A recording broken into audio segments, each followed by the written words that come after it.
안녕하세요. 건강 365 아나운서 최인경입니다. 상급 종합병원을 중심으로 중환자 의학과를 운영하는 곳이 늘고 있습니다. 중환자 의학과가 익숙진 않은데요. 기존의 중환자 병동과 중환자 의학과는 어떤 차이가 있을까요? 중환자 의학과의 특징과 필요성, 어떤 분들을 대상으로 하는지 잠시 후에 알아봅니다.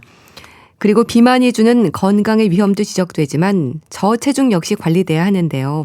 특히 노인들은 만성질환을 앓고 있는 경우가 많아서 저체중이 또 다른 위험을 가져올 수도 있지 않을까 싶습니다. 노인 저체중의 문제 살펴보겠습니다.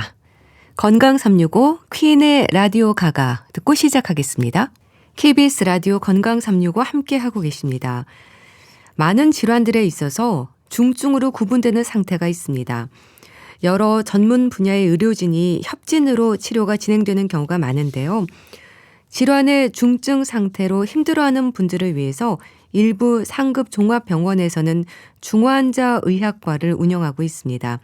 그중 한 곳인 한림대 성심병원 중환자 의학과 남현승 교수에게 중증 의학에 대한 말씀 듣겠습니다. 교수님 안녕하세요. 예, 안녕하세요. 네, 반갑습니다. 교수님은 호흡기 내과 전문의로 알고 있습니다. 일단 중환자 의학과는 어떤 곳일까요? 예, 중환자학과는 이제 원래 기존의 중환자실은 호흡기내과, 소화기내과, 외과 등 각 분과에서 환자를 중환자실에 입원시켜서 진료하는 시스템이었습니다. 네. 하지만 이 경우 중환자실 환자뿐 아니라 일반 병동 환자도 보셔야 되고 외래 진료도 자주 있다 보니 중환자실에서 발생하는 응급 상황에 대처하기가 어렵고 여러 장소의 환자를 담당하게 되어서 지속적인 관찰 및 처치가 필요한 중환자실 환자에만 집중하기는 어려웠습니다. 네. 중환자학과는 중환자실에 입원한 중증 환자분들의 관리에만 집중하여 신속하고 정확한 치료가 이루어질 수 있도록 하고 이를 통해 환자분들의 생존율을 높이고 향후의 삶의 질도 개선시키는 것을 목표로 하고 있습니다. 네. 그러니까 교수님 전공인 호흡기뿐 아니라 다른 여러 분야의 전문의들이 중증 질환인 분들을 돌보고 있다. 이렇게 생각하면 되는 건가요? 예, 맞습니다. 호흡기내과, 신장내과, 신경과 등 중증 환자에서 주요한 분야의 전문의분들 중에서 중증 환자 진료에 관심이 있으신 선생님들이 모여서 저희 같은 공간에서 함께 논의하면서 환자를 보고 있습니다. 또한 중환자 의학 그 자체도 세부 전문의 제도를 운영 중인 하나의 전문 영역으로 현재 자리매김하고 있어서 해당 분야의 전문의가 있다고 보시면 되겠습니다. 그렇군요. 교수님이 계신 한림대 성심병원을 비롯해서 상급 종합병원에서 중환자 의학과를 운영하는 곳이 늘고 있다고 하던데요. 그만큼 필요성이 크다는 의미일까요? 네, 아무래도 현재 시대적 흐름이 이제 저출산 고령화 사회가 되면서 암 환자, 외상 환자, 중증 수술 같은 중증 환자들은 계속 증가하고 있습니다. 많은 대학병원들이 이제 시대 변화에 따른 경쟁력을 가지기 위해서 중증 환자 진료를 적극적으로 하고 있는 추이고 작년 가을부터는 정부에서 상급 종합병원 구조전환 사업을 통해서 중증 환자를 많이 보도록 유도하고 있습니다. 네. 그 말씀하셨듯이 중증 환자의 진료에 대한 관심이 높아지고 있는데요. 자, 그렇다면 기존의 중환자 병동과 중환자 의학과의 가장 큰 차이는 뭘까요? 네, 중환자 의학과를 운영하게 되기 때문에 전문 분야가 다른 의료진들이 원 소속과가 아닌 중환자 의학과로 소속이 바뀌게 됩니다. 이를 통해서 이제 환자 치료뿐만 아니라 행정이나 중환자실 인력 운영 등 여러 측면에서 원 소속과의 영향을 받지 않고 저희 중환자 의학과 오롯이 저희끼리 중증 환자들만 보고 일할 수 있는 환경이 만들어진다고 할 수 있고요.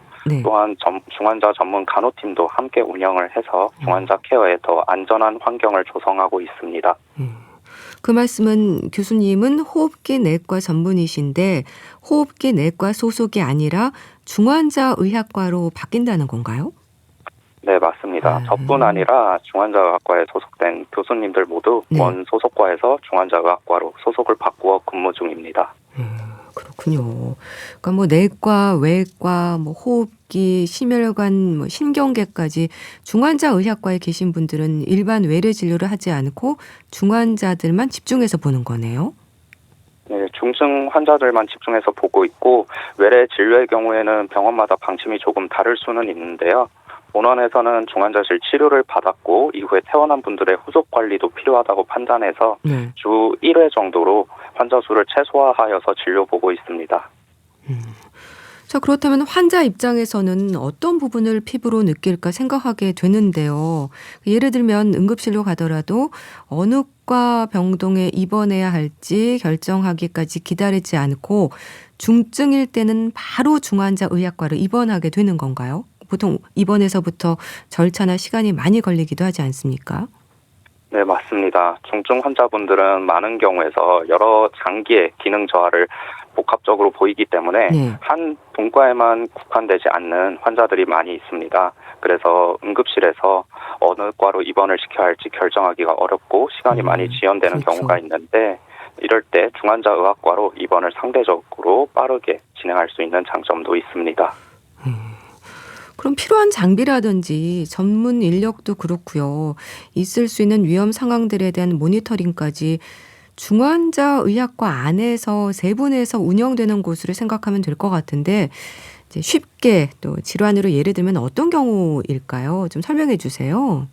네, 이제 중환자실 입원 기준은 상태 악화의 가능성이 있어서 모니터링이 필요하다든지 생명이 위태롭지만 소생 가능성이 있을 것으로 판단되는 경우의 환자로 집중 치료가 필요한 환자라고 보시면 됩니다. 질환으로 예를 들면 중증 감염으로 인한 폐혈증이라든지 급성 호흡부전 증후군, 급성 심부전증, 출혈성 쇼크 환자 같은 경우가 이에 해당합니다. 네, 주로 급성으로 오신 분들에 해당이 되는 건가요? 네, 맞습니다. 그럼 중환자의학과에서 담당하는 중환자실은 암 병동을 포함하는 겁니까? 이 부분도 궁금해하실 것 같은데요. 예, 일반적인 암병동은 사실 항암 치료를 받으시거나 그냥 그에 따른 합병증을 관리하기 위해서 환자분들이 입원해 계시는 곳으로 중환자실과는 좀 다릅니다. 물론 암 환자 중에서 상태가 악화되어서 24시간 집중적인 모니터링 및 관리가 필요한 분이라면 중환자실로 옮겨서 치료를 받게 됩니다. 네. 근데 중환자실에서 돌보는 환자들이 입원해 있는 곳은요, 이제 면회 제한이 따르는 경우가 많지 않습니까? 이거는 왜 그런 건가요? 감염 때문인가요? 맞습니다. 가장 첫 번째는 감염 예방을 위해서라 할 수 있습니다. 외부 접촉을 최소화해서 감염을 막는 것이 무엇보다 중요하겠습니다. 이외에는 중환자실 환자분들의 안전과 휴식을 위해 과도한 자극을 줄이려는 목적도 있습니다. 하지만 갈수록 환자의 삶의 질이 중요시되고 있고 가족 면회가 가져다주는 긍정적인 효과도 있거든요. 그래서 미래에는 면회 방식의 변화가 생길 수도 있다고 생각됩니다. 근데 사실 중환자실에서는 휴대전화 사용도 금지가 되고 있지 않나요? 병원마다 정책의 차이가 있을 수는 있을 것 같습니다. 본원에서는 사용을 금지하고 있는데요. 이유로는 휴대전화 자체도 사실 손으로 많은 조작을 하던 물질이기 때문에 다양한 감염원이 있을 위험이 있고요. 또한 중환자실 환경이 의료적 개인정보가 아무래도 노출되기 쉬운 곳이고 본인의 판단력이 떨어진 상태일 수 있기 때문에 자칫 통화나 사진 촬영 등을 통해서 다른 환자의 정보가 유출될 위험이 있습니다. 그렇겠네요. 앞서 이제 긍정적인 부분도 있다고 하셨는데 이제 가족 입장에서는 어떻게 지내는지 궁금하고 걱정에 대해서 얼굴이 보고 싶잖아요. 면회 부분에 대해서 이런 부분들에 대한 고민도 하고 계실까요? 네, 현재 암병동에서는 담당 교수님이 회진할 때 보호자가 참여하는 보호자 화상 회진 시스템을 개발해서 시행하고 있다고 알고 있습니다. 이 부분을 이제 저희 중환자실로 확대하는 방안도 좀 고려는 하고 있습니다. 화상 시스템 참 좋네요. 그럼 환자 가족들의 협조도 중요할 것 같은데 어떤 부분들이 있을까요? 우선 환자 입장에서는 가족분들의 정서적인 지지가 무엇보다 중요하겠습니다. 안정적인 치료 환경을 만드는데 의료진과 함께 노력하는 것이 중요합니다. 그리고 의료진 입장에서는 이제 중환자실 환자의 상태가 시시각각 변화할 수 있고 예측이 어렵기 때문에 저희가 명확한 답변을 드리지 못하는 경우가 있고 이 경우에 보호자분들께서 크게 낙담하시거나 기분이 상하시는 경우도 있습니다. 그래서 조급함보다는 인내심과 함께 저희 의료진도 환자를 위해 최선을 다하고 있다는 것을 이해해 주시면 감사하겠습니다. 네. 일단 가족들의 정서적인 지지가 참 중요하다고 하셨는데요. 근데 중환자실에서 치료받은 분들이 퇴원을 하고 일상으로 돌아갔을 때 좀 한동안은 일상이 어색할 수도 있을 것 같습니다. 조심하고 챙겨야 하는 부분은 어떤 게 있을까요? 예, 중환자실에서 이제 장기간 치료 후에 퇴원한 환자들은 많은 경우에 퇴원 후에도 신체적, 인지적, 정서적으로 문제가 지속되고 이로 인해 삶의 질이 감소하고 사망률이 올라간다는 보고들이 있습니다. 네. 따라서 퇴원 후에 적극적인 재활치료, 그리고 정신건강관리, 영양지원 등 여러 방면의 치료가 필요하고 여기에는 가족분들의 지지가 가장 중요하다고 할 수 있겠습니다. 그러니까 퇴원 후에도 적극적인 재활 치료라든지 영양 관리 이런 것들이 또 필요하고 가족들의 정서적인 지지도 중요하다고 얘기하셨는데 그럼 중환자 의학과 진료도 퇴원 후에도 계속 이어가는 건가요? 네, 아까 말씀드린 것과 같은 상태로 일상생활 복귀가 어려운 분들이 많이 계십니다. 이러한 분들에게 의료진 입장에서 정서적 지지 및 의학적인 지식 교육을 해드리고 필요한 경우에는 타과 진료 연결도 해드리기 위해서 저희는 외래에서 진료를 이어가고 있습니다. 네. 중환자 의학과가 늘고 있는 시작 단계인 것 같은데요. 그럼 교수님은 현장에서 느끼는 가장 큰 장점이랄까요? 혹시 어떤 게 있을까요? 기억에 남는 일화도 계실 것 같은데요. 저는 일화라고 하면은 환자분들이 대부분이 많은 환자나 보호자분들이 중환자실에 들어가면은 못 나온다고 생각하신다든지 네. 돌아가실 분들이 가는 곳이라고 생각하는 경우도 많이 보았습니다. 네. 물론 위독한 분들이 많이 계시고 거기서 돌아가시는 경우도 있겠지만 중환자실은 오히려 소생 가능성이 있는 살릴 수 있는 환자분들을 적극적인 치료를 통해서 살리는 곳이고요. 치료 과정의 마지막에 가는 곳이 아니고 저희는 초기에 적극적인 모니터링과 치료를 시행해서 환자를 살리는 곳이라고 꼭 얘기하고 싶습니다. 그럼 중환자 의학과 진료를 이제 실제 받으신 분들이 어떤 말씀을 하세요? 중환자과에서 실제 진료를 받으셨던 분들은 사실 이제 중환자실에서 처치를 받다 보면 환자분에게 필연적으로 적지 않은 불편감과 고통이 발생할 수 있고 가족분들과 함께하는 시간이 제한될 수밖에 없습니다. 그래서 나중에 소생하셔도 일부의 경우에는 중환자실 치료를 원치 않았는데 진행이 되었다고 하시는 경우도 있습니다. 물론 많은 경우에는 저희한테 감사합니다고 하는 경우가 많지만 그래서 저는 이런 경우에는 이제 하나의 인격체로서 본인의 마지막을 어떻게 마무리하고 싶으신지 어떠한 처치를 받을지 결정할 권한이 있다고 생각을 합니다. 그래서 심폐소생술, 기도 삽관 등의 연명 치료에 관하여 가족분들과 미리 상의를 하시거나 사전 연명 의료 의향서라는 서류 작성도 미리 하실 수가 있거든요. 그런 부분들도 한번 고려해 보시는 것이 필요하다고 생각됩니다. 네. 앞서 가족들의 이제 면회의 긍정적인 면 이런 얘기를 하셨는데요. 그 화상 시스템에 대한 언급을 조금 하셨습니다. 한림대 성심병원에서는 이 화상 시스템을 어떻게 또 운영하고 있는지 설명을 좀 해주시면 좋겠어요. 이게 영상 통화의 개념인 거죠? 병원에서 실시하고 있는. 네, 맞습니다. 사실 이제 제가 직접 보호자 화상 회진 시스템을 통해서 회진을 해본 경험은 없어서 이제 얘기로만 들었는데요.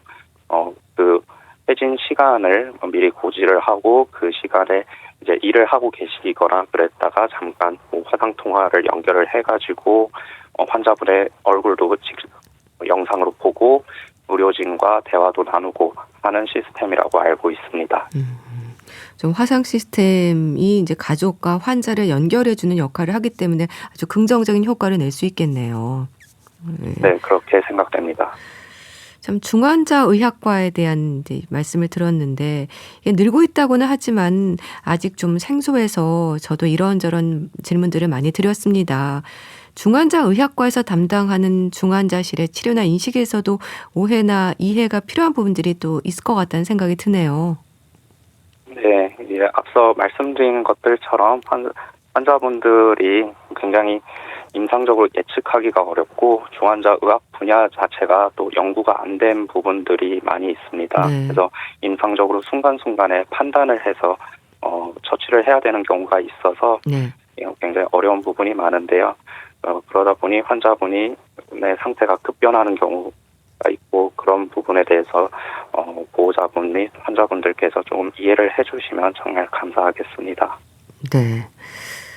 앞으로는 좀 어떤 기대가 가능할까요? 중환자의학과에 대해서. 중환자의학과를 통해서 이제 환자분들이 입원하는 프로세스가 훨씬 더 간결해지고 그리고 적절한 처치 그리고 중환자의학이 또 제가 세부 전문의 제도가 있다고 또 하나의 전문 분야라고 말씀드렸듯이 그 중환자의학 중증 환자분들은 일반 환자분들과 약간 보이는 양상이라든지 그런 게 조금 다릅니다. 그래서 그런 부분에 대한 처치를 좀 더 전문적으로 할 수 있다고 기대하고 있습니다. 자, 알겠습니다. 중환자의학과에 대해서 자세히 알아봤는데요. 한림대 성심병원 중환자의학과 남현승 교수와 함께했습니다. 감사합니다. 네, 감사합니다. KBS 라디오 건강 365 함께하고 계신데요. 이승환의 가족 듣고 다시 오겠습니다.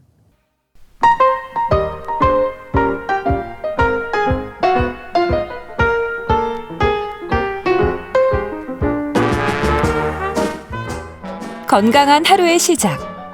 KBS 라디오 건강 365.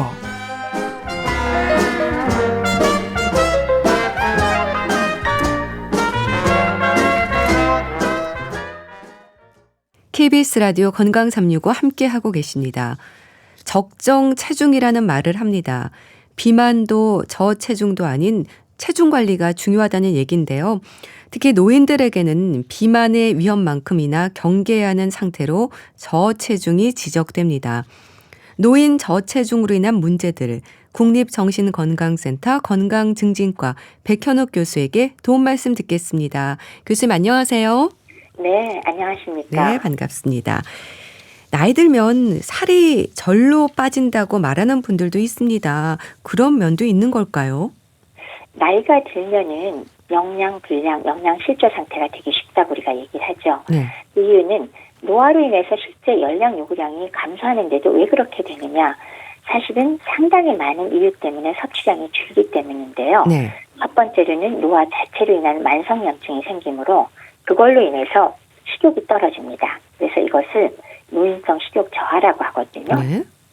두 번째로는 만성질환을 대부분 갖고 계시잖아요. 그래서 동반된 만성질환 자체의 문제와 또 이 질환에 대한 치료 약물을 복용함으로 인해서 당연히 입맛도 떨어질 거고 소화장애가 생길 수 있잖아요. 그래서 그것도 중요한 이유가 되고요. 그것 이외에 아무래도 젊었을 때보다는 활동량이 감소하고 그렇기 때문에 근감소증, 골밀도가 또 저하되는 게 동반이 되고 또 미각, 후각 둔화되죠. 그리고 입이 마르잖아요. 구강 먼저. 그다음에 침샘 분비도 저하되고요. 소화액 분비도 감소하고 장의 운동성도 저하되니까 그 자체에 또 소화불량이 생길 수가 있습니다. 뿐만 아니라 낙상이나 다른 폐렴 같은 급성 염증 이후에 회복력이 나이가 들면 떨어지기 때문에 그로 인한 급작스러운 체중 감소가 있고 노쇠가 동반된 이후에 역시 문제가 계속될 수 있고요. 또 사회 경제적인 문제로 독거, 혼자 살거나 노인 가구만이라든가 또는 가족이나 친구들과의 사회적 교류가 감소하거나 또 경제적 문제 같은 것들로 역시 먹는 게 줄어들 수 있고 우울증으로 또 밥을 안 먹는 수가 있거든요. 그렇기 때문에 나이 들면 살이 좀 빠지는 경향이 있다? 그거는 맞는 얘기라고 할 수가 있겠습니다. 그렇군요. 그런데 비만이 주는 위험은 많은 분들이 알고 있지 않습니까? 하지만 저체중의 위험에 대해서는 상대적으로 인식이 좀 부족하지 않나 싶어요. 맞아요. 그 질환으로 사실 비만이 이미 인정이 되고 있는데 사실은 나이 드신 분만 대상으로 할 때는 어떤 면에서는 비만보다도 저체중이 더 두려워요. 그러니까 왜 비만은 아시다시피 대사증후군, 인슐린 저항성이 생겨서 고혈압, 당뇨, 그리고 심혈관 질환, 뇌혈관 질환 이런 것들이 문제가 돼서 사망률이 오른다는 거 우리가 다 인지하고 있잖아요. 그래서 살은 무조건 빼야 된다는 인식이 정말 뚜렷한데 저체중은 많이 인식을 하지 않는 것 같거든요. 근데 앞서 말씀드렸듯이 나이가 들면 특히 젊은 노인 말고 조금 초고령 노인 있죠. 그냥 75세 이상, 85세 이상 이렇게 됐을 때는 사실은 주변을 둘러보시면 대부분 깡 말랐지 살이 어느 정도 퉁퉁하게 살집이 있으신 분 안 계실 거예요. 그렇네요. 그렇죠. 그러니까 나이가 들면 사실 문제가 되는데 어떤 면에서 네. 나이 80 넘고 그러면 내가 살이 빠졌다는 거에 대한 불평을 별로 안 하셔서 그런지 제가 그거는 참 생각할 바가 많은데 그렇기 때문에 우리가 단순히 뭐 좀 젊은 노인에게서도 어느 정도 65세 이상 됐더라도 단순히 내가 이상 체중을 조금 넘었다고 살 빼기를 막 한다 그럴 때 저희는 사실은 말리는 편입니다. 그냥 적정 체중을 유지하세요. 특히 연세가 많은 층의 적정 체중은 소위 말해서 다 알려진 젊은 사람 기준의 이상 체중하고는 조금 다르거든요. 네. 과체중 내지는 경도의 비만에 속하는 게 오히려 더 건강에 좋거든요. 사망률도 떨어지고. 그래서 그런 것들을 좀 기억을 해두시고 나이가 들면 살 빼는 데 연연하시면 안 된다라는 말씀을 한 번 더 드려야 되겠습니다. 그렇군요. 말씀을 들으니까 노인들의 저체중에 대해서 관심을 갖게 되는데 그럼 일단 저체중의 기준이 뭔가요? 되게 두 가지 생각을 할 수 있는데 가장 흔히는 체질량 지수라고 이제 많은 분들이 다 아시더라고요. 네. 그러니까 체중을 킬로그램으로 표현해서 키를 미터로 해서 제곱으로 나눈 겁니다. 그래서 대충 뭐 다 아시니까 그것을 18.5 미만이면 우리가 저체중이라고 하죠. 그래서 적정 체중은 적어도 18.5는 넘고 그다음에 23 정도 그 사이를 정상 체중이라고 보통 얘기하는 거 이게 이제 가장 흔히 쓰는 거고요. 네. 또 하나 두 번째는 정상 체중이라고 하는 것에 90% 미만이면 역시 저체중이라고 할 수 있습니다. 근데 이럴 때 체질량 지수로 환산한 18.5보다는 기준이 약간 높아서 대략 20 정도가 안 되면 저체중이라고 하거든요. 네. 그래서 개인적으로는 이게 오히려 좀 더 적합한 느낌은 들지만 네. 그래도 가장 많이 쓰는 것은 앞서 말씀드렸듯이 체질량 지수 18.5 미만을 기준으로 삼고 있습니다. 그럼 말씀하신 체질량 지수가 18.5 미만이라는 건 어느 정도의 상태인 건가요? 아주 순하게 얘기하자면요. 너무 말랐다. 심하게 얘기하자면 네? 삐쩍 말랐다. 근데 그 중에서도 막 체질량 지수가 막 16 이하로 떨어질 정도잖아요. 네. 그러면 이제 격하게 표현해야 됩니다. 피골이 상접했다. 라고 표현하는 게 적절합니다. 네. 그러니까 보기에도 확연하게 구분이 되는 거네요. 네, 그렇습니다. 그러니까 체질량 지수가 기준보다 낮을 때 생길 수 있는 저체중의 위험이 특히 노인들에게는 비만만큼이나 높은 건 거죠? 초고도 비만하고 비교하지 않고 일반적인 비만하고 하면 사실은 저체중 쪽이 더 심합니다. 그렇군요. 그래서 그중에서 우리가 사망 위험도를 우선 비교하는 게 제일 쉽잖아요. 네. 그래서 그거 연관 몇 년도인가 비교적 최근에 아시아인 한 100만 명 이상을 10년 가까이 추적해서 연관 결과가 있는데요. 네. 저체중 그룹의 사망 위험도를 체질량 지수 25 이상을 비만으로 잡았을 때 그 사망 위험도와 비교했어요. 비만 그룹과 저체중 그룹을. 그랬더니 1.9배. 놀랍죠? 거의 2배 가까이 높습니다. 그래서 엄청나고요. 아예 정상 그룹 있잖아요. 네. 그러니까 비만 그룹이 아닌 과체중과 정상에 속하는 그룹과 비교하면 저체중 그룹은 2.8배, 거의 3배 정도로 그 사망 위험도가 올라가니까 네. 어마어마하게 높습니다. 자, 그렇다면 노인들의 이렇게 저체중을 불러오는 원인을 짚어봐야 될 것 같은데요. 하나씩 보겠습니다. 일단 영양 부족의 문제가 건강의 위험으로 이어지는 걸까요? 그렇죠. 우리가 왜 소위 말하는 영양 불량, 영양 실조를 한눈에 진단 붙일 때 사실은 1번 저체중이에요. 네. 그러니까 그건 바로 영양 부족이라는 걸 의미한다라는 거죠. 그래서 실제로 영양분이 부족하면 맨 처음 나타나는 건 면역력이 떨어지잖아요. 그렇죠. 면역세포 기능이 떨어지니까 당연히 딴 사람들은 쉽게 넘어갈 세균이나 바이러스 감염이 있어도 곧장 문제가 커지고 네. 특히 결핵이나 간염 같은 거에 걸리면 걸리기도 잘 걸리고 훨씬 더 위험도가 올라가게 됩니다. 그리고 실제로 폐결핵 발생 위험도를 봤더니 저체중인 사람이 정상 체중인 사람보다 위험도가 2.4배나 높다는 우리나라 질병관리청 보고도 있거든요. 네. 감염질환 위험도가 당장 올라가잖아요. 그것만이 아니라 사실은 뭐 골다공증, 근갑수증, 뭐 여러 가지 뭐 하다못해 뭐 그냥 뇌 뭐 인지 기능이라든지 뭐 그런 거, 암 사망, 심장해가 5만 대의 영향이 있다는 보고들은 다 나와 있습니다. 네. 그러니까 일단 영양 부족의 문제가 이제 면역력이 떨어지는 것까지 연결이 되는 건데, 그렇죠. 선망과 같은 위험도 지적이 되던데 이거는 치매와의 연관성을 말하는 걸까요? 선망이라고 하는 거는 왜 노인 증후군 중에 하나인데 급성 혼란 상태, 급성 인지 장애 상태를 얘기하거든요. 네. 그래서 많은 경우에 갑자기 급성 질환에 걸려서 병원에 입원하거나 중환자실 들어가는 환자들한테 많이 생기고요. 환경이 급하게 변한 거, 질환 자체, 약물 탈수, 수면 부족, 스트레스 이런 게 다 원인이 될 수가 있습니다. 네. 그런데 노인 자체가 이런 인지 예비 능력이 낮으니까 선망에 잘 걸릴 수 있고 젊은 사람보다 확실히 잘 걸리고요. 근데 특히나 그중에서 저체중 노인이 더욱 취약한 거예요.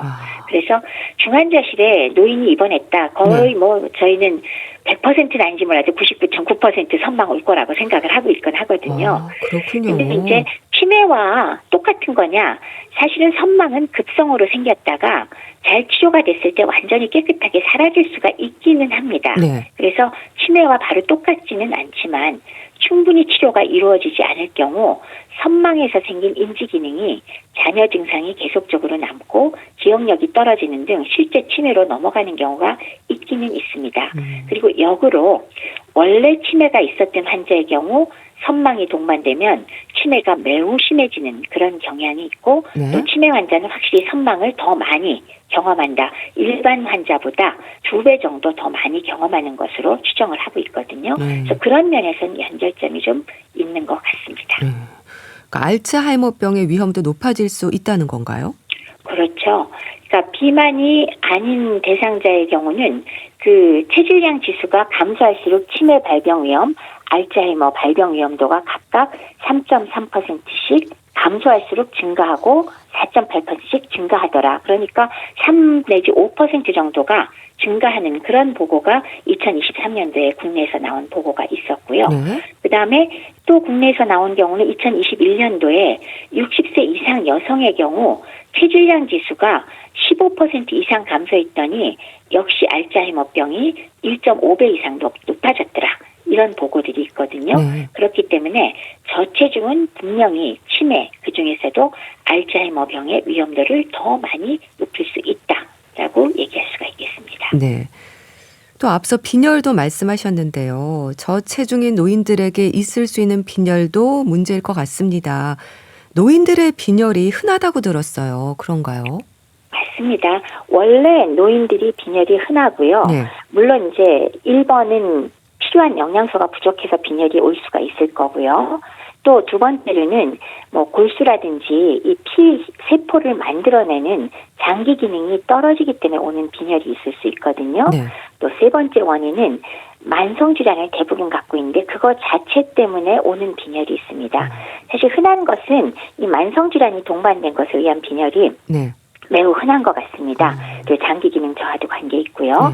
그런데 저체중의 경우는 영양소 부족까지 겹치는 거예요.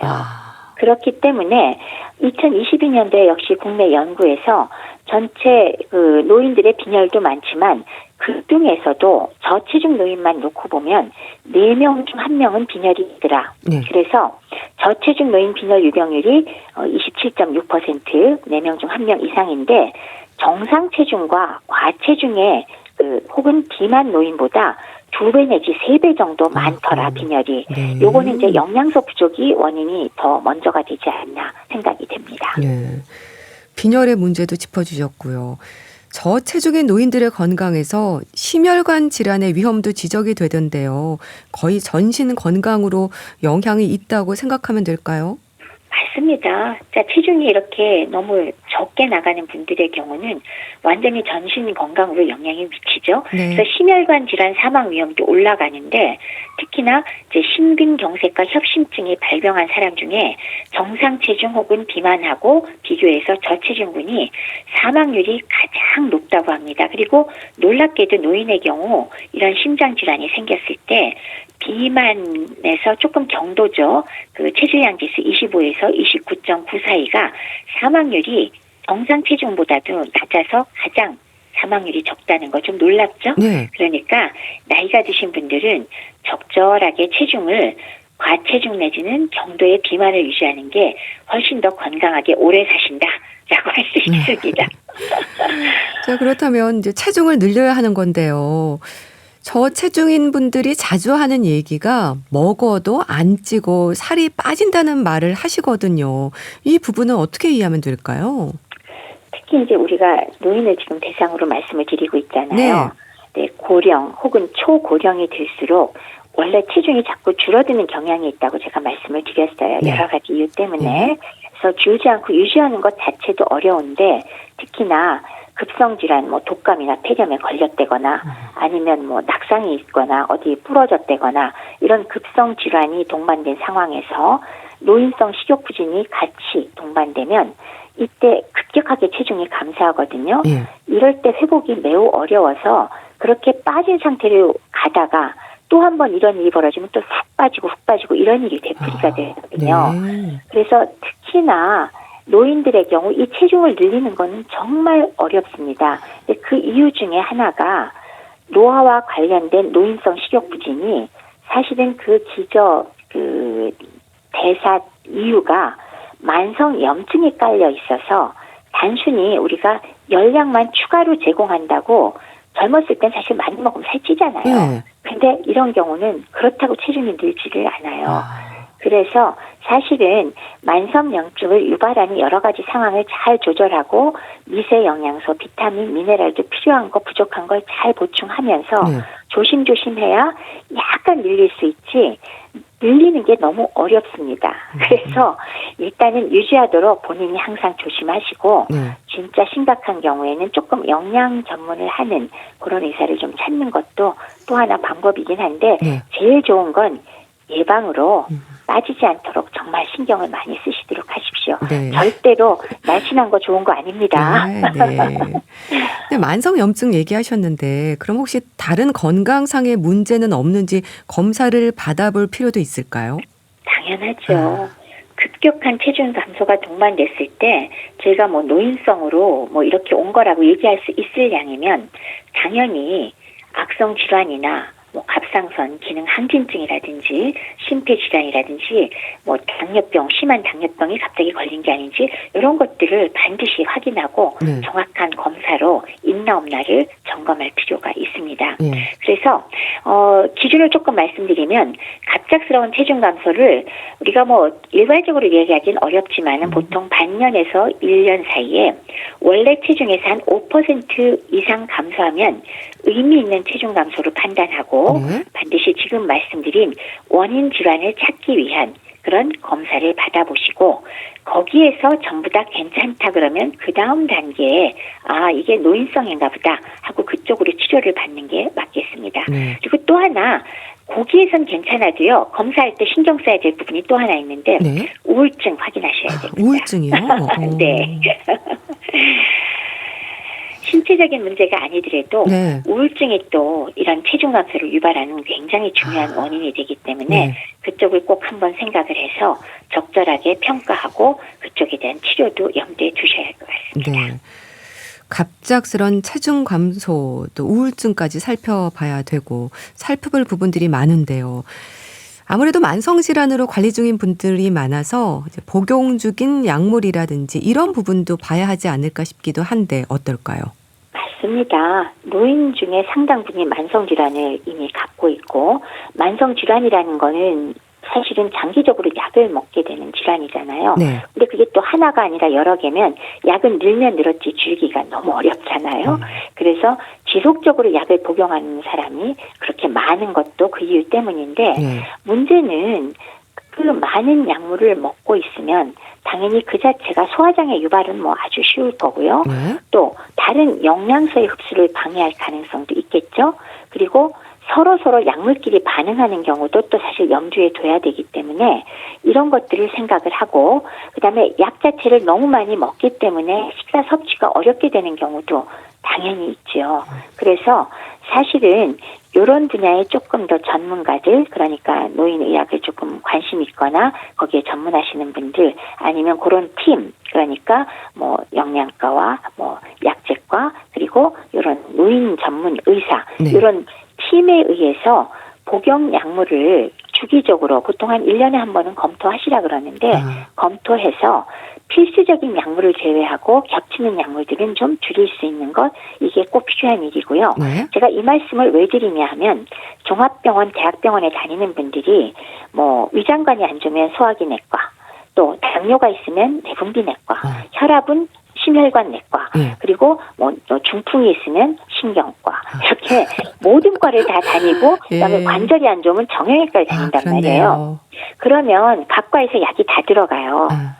그러면 의도하지 않아도 비슷한 약물이 들어갈 때가 있거든요. 그러니까 그런 것들은 조금은 이런 분야의 전문가가 1년에 한 번은 점검을 해서 비슷한 약제는 정리하고 좀 적게 먹을 수 있게 그렇게 도와드릴 필요가 있지 않을까, 꼭 좀 점검해 보시기 바랍니다. 네. 약이 중복되는 부분이 없는지 점검을 해 봐야겠네요. 그렇죠. 식사에 대한 질문도 많이 받으실 텐데요. 노인들은 입맛도 없고 소화도 잘 안 되고 하셔서 뭘 어떻게 얼마나 먹어야 할까 고민하는 분들이 많거든요. 조언해 주세요. 이 얼마나가 어렵죠. 안 그래도 못 먹는 분한테 아무리 많이 먹으라 그래도 어렵죠. 그래서 저는 이런 경우에 물론 골고루 많이 드시면 제일 좋습니다. 근데 식사로서 드시는 거에 제가 그냥 강조해 드리는 건 끼니 때마다 소량이라도 단백질을 꼭 잡수시라. 그러니까 고기 몇 점이라든지 생선 한 토막이라든지 혹은 달걀 한 개, 아니면 두부 뭐 한 4분의 1모라든지 그중에 한 가지라도 꼭 끼니 때 잡수시라. 요거 하나만 제가 부탁을 드릴 거고요. 그다음에 뭐 꼭 필요할 땐 단백질 보충제를 쓸 수 있다라는 건데 그렇게 하는데, 그럼에도 불구하고 노인들의 입맛 떨어진 분들이 전체적으로 식사량이 줄거든요. 그래서 자꾸 꼬치꼬치 더 마르거든요. 그럴 때 또 하나 우리가 활용할 수 있는 게 시판되고 있는 팩이나 혹은 캔 제품으로 나와 있는 경구 영양 보조액들이 많이 있습니다. 다양한 회사에서 다양하게 나오거든요. 흔하게는 150cc 내지는 200cc짜리가 흔하고요. 이게 대부분은 1cc당 1칼로리가 함유되어 있고 단백질, 탄수화물, 지방, 비타민, 미네랄 다 함유되어 있어서 간식 형태로 하루에 한 팩이나 두 팩 혹은 한 캔이나 두 캔 정도 드시면 그거 엄청나게 열량도 도움되고 영양소가 도움이 돼요. 그리고 가격적으로도 이거 건강 유지에 너무나 괜찮고 그중에서도 두 가지 종류는 약품으로 등재된 게 있기 때문에 병원에서 처방 가능할 수도 있으니까 이 부분에 대해서는 주치의와 상의하시고, 잘 못 먹고 살 빠진 어르신들 집에 계시면 이렇게 경구 영양 보조액 활용하는 거 꼭 염두에 두시면 노인들 건강에 엄청 도움이 될 겁니다. 또 근육이 빠지지 않도록 노력해야 하는 부분들도 고민인데요. 운동도 중요할 것 같습니다. 어떤 운동을 해야 될까요? 운동이 중요하긴 하지만 무리하면 안 될 것 같긴 한데요. 운동하면은 사실 우선 유산소 운동 염두에 두고요. 평범하게 말씀드리면 물론 이건 환자마다 개인마다 자기 능력이 차이는 있지만 평범하게는 일주일에 150분 땀날 정도로 운동하시라. 그게 약간 빨리 걷기 하시면 되고요.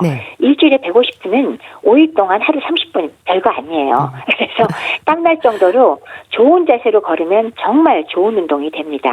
근데 걷는 것만 하지 마시고요. 유산소만 하지 마시고 근육을 유지하기 위해서는 근력 운동을 꼭 겸하셔야 되거든요. 근데 또 근력 운동 하시라 그러면 또 아령에 역계 이런 거 연상하시는데 물론 할 수 있으면 좋지만 그대로 맨손으로 할 수 있는 아주 가장 쉬운 다양한 스트레칭이 기본이고요. 그거보다 이제 조금 더 가능하면 스쿼팅이라든지 팔굽혀펴기라든지 다리 들기라든지 런지 동작 뭐 이런 것들 같이 하시면 되는데 각자의 능력에 달리긴 했지만 근력 운동이 반드시 필요하다. 그거까지만 지켜주시면 될 것 같습니다. 네, 알겠습니다. 노인 저체중으로 인한 문제들 짚어봤는데요. 국립정신건강센터 건강증진과 백현욱 교수와 함께했습니다. 말씀 감사합니다. 네, 고맙습니다.